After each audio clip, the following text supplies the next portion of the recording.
Hey guys, it's Justin here again. So I've done my EKG measurements. I've done atrial, ventricular, and junctional. I've got 2 or 3 more videos I'm gonna do. The next one is everybody's favorite topic for discussion, which is heart blocks. And then I'm going to do one on fast atrial and ventricular rhythms and how to differentiate them between each other. But without further ado, we're going to look at your most common blocks that you see. We're going to go over first degree, second degree, type 1, which is Winky Bach, and then second degree type 2, which is your 2 and 3 to 1 blocks. Can't be more than that. And then I'm gonna go over the third degree, and then I've got a side-by-side comparison of all of what all these blocks look like, so that it kind of helps put it all together at the end. So as always, if you have any questions, comments, concerns, put them in the comments and I will respond to them as I can. Alrighty, let's get started here. So we're going to try and do the progression. The pages don't match up, but I'm going to progress these blocks. So this first one we're going to look at is a sinus rhythm with a first degree heart block. We know that a PR of 0.12 to 0.20 is considered normal. Anything over that is considered abnormal.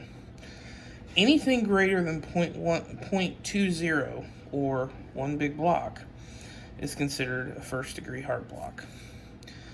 These are usually pretty benign. You don't usually really see these deteriorate unless they're really, really sick. And then you can see them do all kinds of crazy things. But for the most part, these are usually pretty benign as far as emergencies medicine is concerned for what we're studying. And then, so that's your, like I said, it's sinus rhythm first degree. And it's still sinus because there's still a P wave there. The PR interval is just elongated. So that's the scoop on that. Okay. So then let's look at Winky Bach. Okay. So this is Winky Bach, or longer drop, as I like to describe it as. So what I want to do is I want to show you here. Okay, so that's beat 1's PRI. Okay, look at beat 2's PRI. See how it's about 0.08 difference? And then look at beat 3, and that's about 0.12 difference. And then it's about 0.12, and then it drops. And then if you look, it resets to about the same as beat 1. Not always, but you'll see that they get longer, and they drop. And that is your that is your Mobitz 1, your Winky Bach, your second degree type 1, however you want to say it.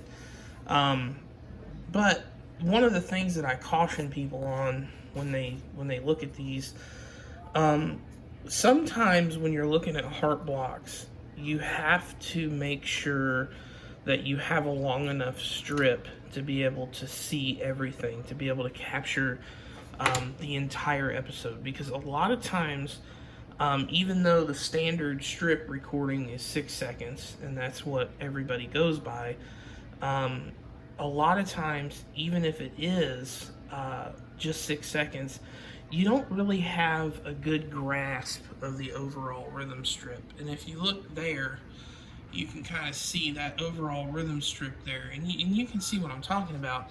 If I had doubled this and I saw that more going throughout, then you would have probably been able to catch on to that being a winky block sooner without having to measure it. And that's what my point is, especially when you're looking at heart blocks, because heart blocks can be deceiving. And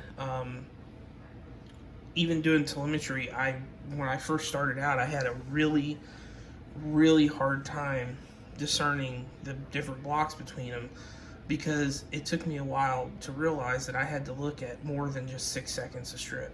Okay, so next we're going to look at the Mobitz 2, which is the second degree type 2, and this is going to be your block, your 2 to 1, 3 to 1. Sometimes they can be 4 and 5 to 1.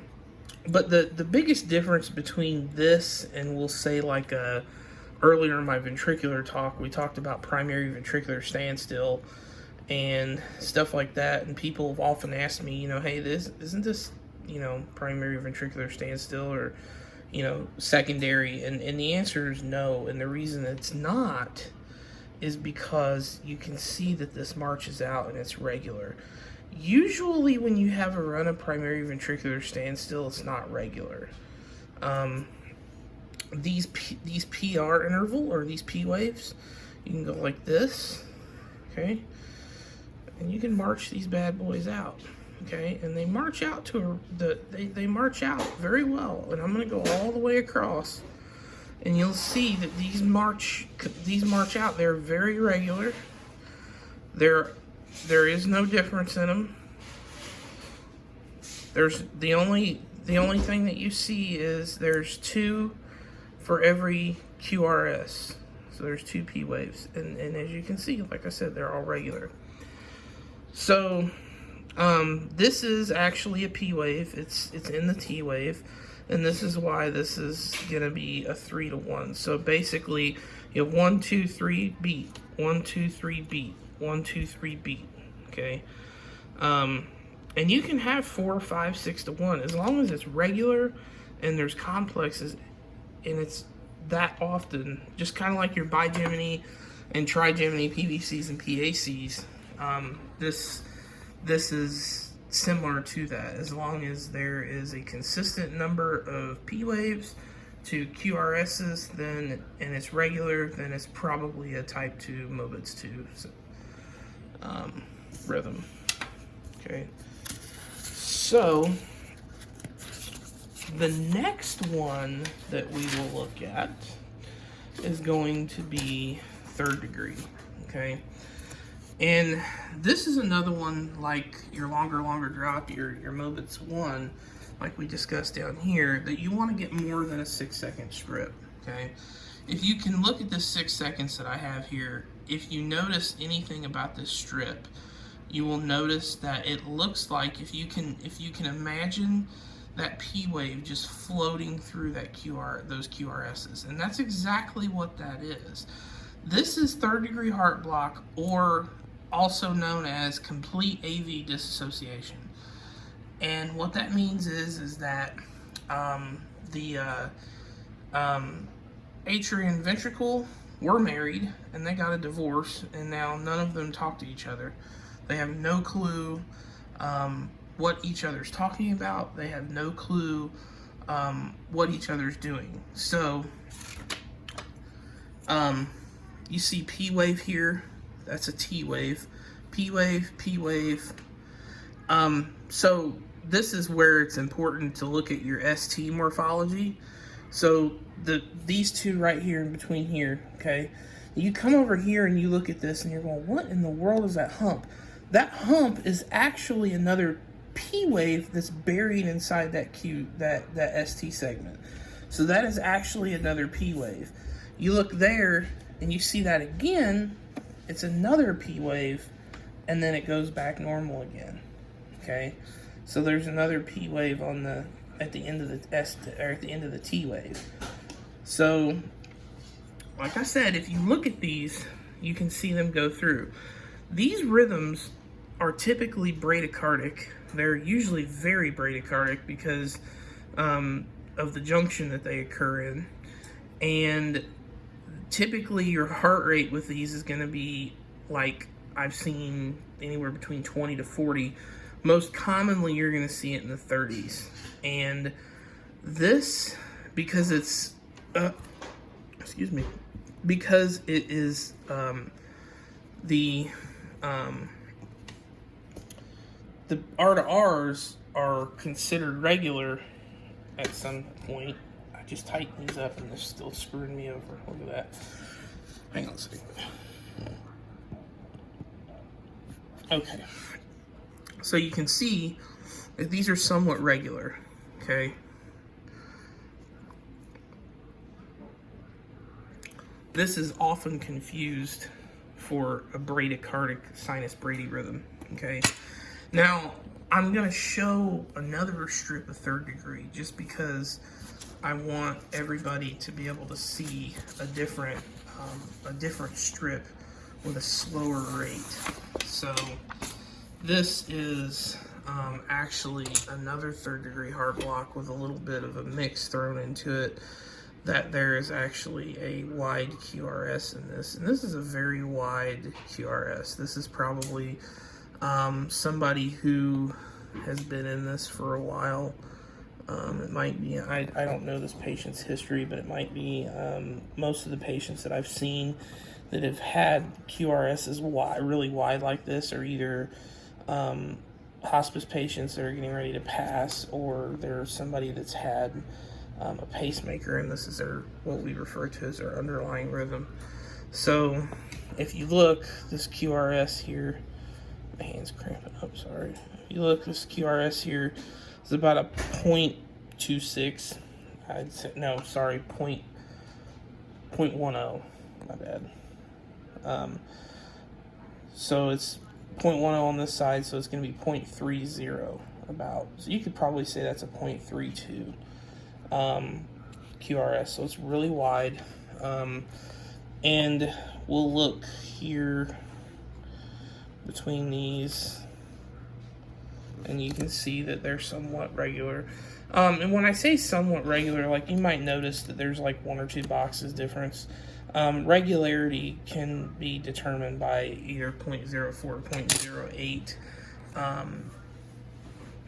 differentiation in between the R to R. So you can get 2 small boxes and still be considered a regular rhythm.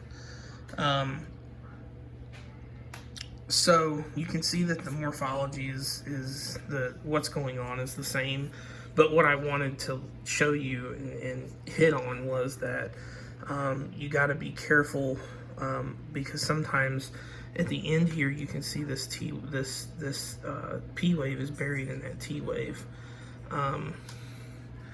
and you can also go back here and do this, and you can find your P waves pretty well. So you see that right there is actually going to be a P wave. There's a P wave, and then there's a P wave. Okay, and there you go. So third degree is typically regular. You can usually march the QRS and the P's across. The biggest difference, like I said, is there is no association. Okay. All right. So let's set this aside. Set this one aside. I don't do too much. I need to clean this desk off. Okay. All right. So this is the wrap-up lesson that I'm working with. So we have 6 rhythm strips here. Okay.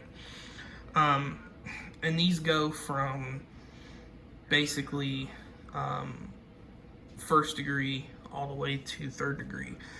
And strip A, as you can see, is a first degree heart block.